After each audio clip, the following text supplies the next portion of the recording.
Halo,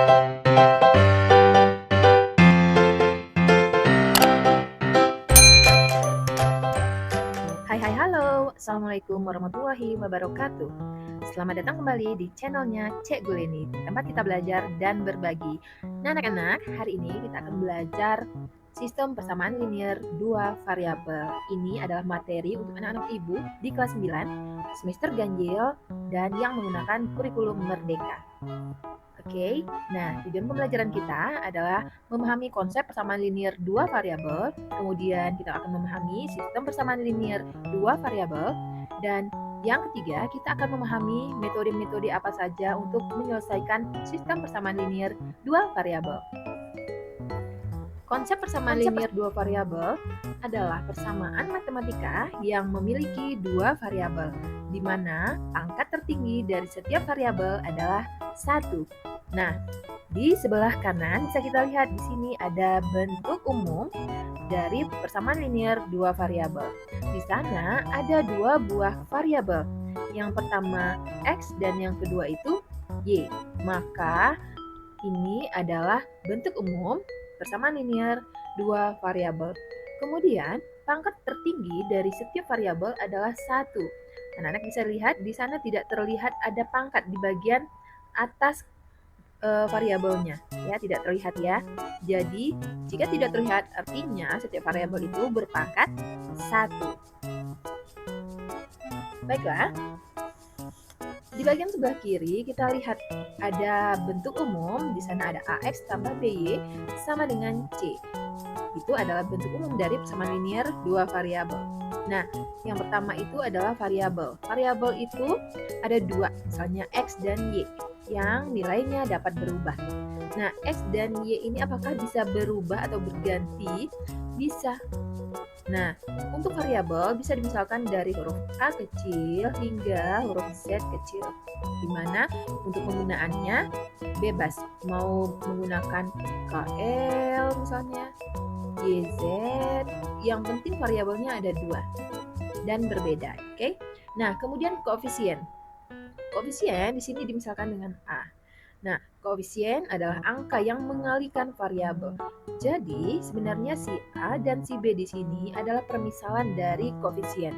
Nah, koefisien sebenarnya berbentuk angka. Jadi, angka 1, 2, dan seterusnya. Oke. Kemudian yang terakhir ada konstanta. Konstanta di sini nilai tetap di sisi kanan persamaan. Nah, di bentuk umum bagian atas ini kita contohkan dengan huruf C. Nah, nanti di persoalan, anak-anak bisa saja menemukan dia dalam bentuk angka. Oke, jadi bagian sebelah kanan sama dengan adalah nilai konstanta.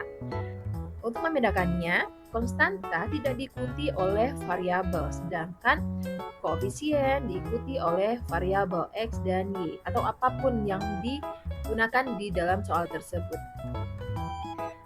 Kemudian kita masuk ke sistem persamaan linear dua variabel atau disingkat SPLDV. Nah, kumpulan dua atau lebih persamaan linear yang melibatkan dua variabel, misalnya X dan Y. Solusi dari SPLDV adalah pasangan nilai X dan Y yang memenuhi semua persamaan dalam sistem tersebut secara bersamaan. Jadi, jika tadi persamaan linear hanya punya satu persamaan. Misal nih, 2x ditambah 3y sama dengan 8. Nah, kalau anak-anak menemukan satu buah persamaan seperti ini adalah persamaan linear dua variabel. Tapi jika dalam sebuah soal terdapat dua buah persamaan, di sini ibu tuliskan lagi misalnya 3x ditambah 4y sama dengan 12 misal. Nah, sekarang di dalam sebuah soal sudah ada dua buah persamaan. Yang pertama yang bagian atas persamaan 1, bagian bawah persamaan 2. Maka soal tersebut sudah bisa kita sebut dengan SPLDV. Seperti itu ya. Jadi karena dia sistem dia ada dua persamaan atau lebih. Nah, oke, kita lanjut ke bentuk SPLDV. Jadi kalau pertama tadi ada bentuk umum persamaan linear seperti ini ya, AX ditambah B sama dengan C. Maka untuk SPLDV setelah Yang kita ketahui sebelumnya, SPLDV itu memiliki 2 buah persamaan atau lebih. Maka muncullah persamaan 1 dan ada persamaan keduanya. Nah, yang di bagian bawah itu di sana bisa kita lihat sama-sama memiliki variabel X, Y. Jadi persamaan 1 dan persamaan 2 harus memiliki variabel yang sama.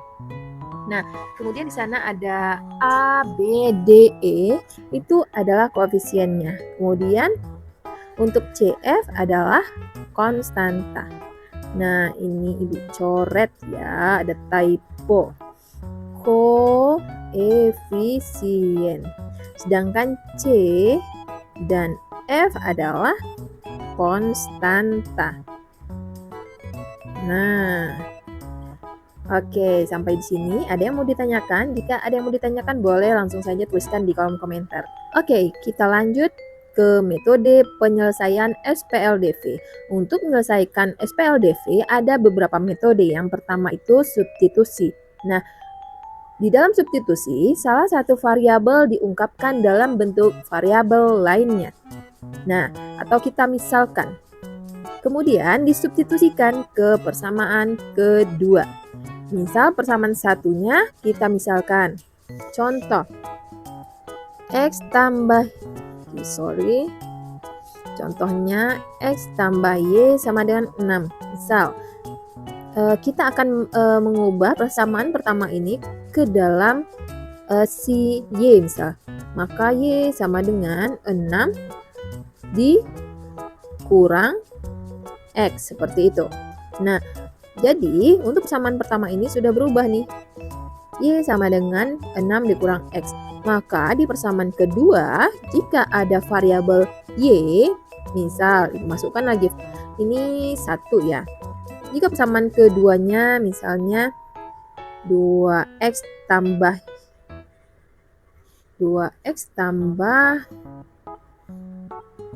Y sama dengan 8 misal ya. Nah, ini misalnya persamaan kedua. Maka untuk persamaan 1 ini yang sudah kita ubah, kita ganti ke nilai Y di persamaan kedua. 2x tambah, nah Y-nya ini kita ganti dengan persamaan yang sudah kita ubah ini. Oke, kita masukkan. Y-nya jadi 6 dikurang X.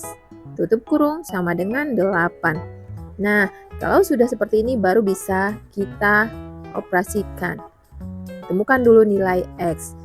Oke, kita lanjut. Metode berikutnya adalah eliminasi. Nah, dalam eliminasi, salah satu variabel dieliminasi dengan menjumlahkan atau mengurangkan persamaan. Jadi, kalau bahasa Indonesianya itu eliminasi menghilangkan. Nah, bisa menghilangkan atau membuang, pokoknya dia dihilangkan dari dalam persamaan itu ya. Nah, contohnya 2x misal. Ditambah Y sama dengan 6. Kemudian 3x tambah Y sama dengan 8. Nah, karena di sini ada variabel X dan Y, kita boleh menghilangkan salah satu terlebih dahulu. Boleh dengan cara jumlahkan atau dikurangkan. Nah, kalau yang ini bisa kita kurang. Siapa yang bisa kita hilangkan? Yaitu variabel Y ya. Variabel Y kita hilangkan. Y di atas dikurang Y yang di bawah. Maka Y-nya hilang atau tereliminasi atau habis ya. Jadi kalau dia udah hilang, sisalah, kalau dia sudah hilang, sisalah si variabel X. Maka nanti hasilnya akan mendapatkan nilai X. Oke, itu dia eliminasi. Untuk lebih lanjut kita akan bahas di video selanjutnya. Dan metode penyelesaian yang ketiga adalah dengan grafik. Nah, setiap persamaan digambarkan sebagai garis lurus pada bidang kartesius dan solusi titik potong kedua garis. Anak-anak ibu tentu sudah pernah nih belajar bidang koordinat. Nih, di kelas 8 sudah bertemu materi materi persamaan garis lurus. Nah, kalau garis lurus itu garisnya 1. Tapi kalau untuk sistem persamaan linear dua variabel, kita akan menemukan titik potong nih. Oke. Misal ini koordinat kartesius. Kita nggak bisa buat titik. Misalnya, nah kita akan ketemu nih titik potong. Nah, seperti itu. Misal, nanti kita akan bahas di pertemuan selanjutnya. Oke, lanjut. Ada beberapa contoh pengaplikasian SPLDV dalam kehidupan sehari-hari. Yang pertama itu di masalah keuangan. Nah, yang kedua ada masalah waktu dan jarak. Nanti mungkin anak-anak ibu akan ketemu nih bentuk soalnya seperti apa. Kemudian masalah usia, kemudian ada masalah produksi, kemudian masalah harga jual. Kita lanjut. Kesimpulan, sistem persamaan linear dua variabel adalah metode untuk menemukan solusi dua persamaan dengan dua variabel. Nah, itu yang harus anak-anak ibu ingat. Dua persamaan, kemudian dua variabel. Karena bahasanya atau judul kita adalah SPLDV, dua variabel. Terdapat 4 cara penyelesaian. Nah, tadi memang ibu sudah jelaskan 3 ya, ada 3. Tapi ada satu cara lagi yaitu campuran. Jadi ada 4, yang pertama itu ada grafik, kemudian substitusi, eliminasi, dan yang terakhir itu campuran. Nah, campuran ini adalah gabungan dari substitusi dan eliminasi. Jadi langkah pertama kita menggunakan substitusi, langkah kedua kita menggunakan eliminasi. Jadi campuran itu gabungan dari substitusi dan eliminasi. Nah, konsep ini sangat berguna dalam kehidupan sehari-hari, seperti menentukan harga barang atau menganalisis kecepatan perjalanan. Dengan memahami SPLDV, kita dapat memodelkan dan menyelesaikan berbagai masalah secara efektif. Nah, di sini ada soal. Nanti anak ibu boleh coba dulu soal yang ada di sebelah kiri. Anak ibu coba dulu di rumah. Pertemuan berikutnya kita akan bahas. Oke. Sampai di sini belajar materi di video kita pada hari ini. Sampai ketemu di video selanjutnya. Wassalamualaikum warahmatullahi wabarakatuh. Bye-bye.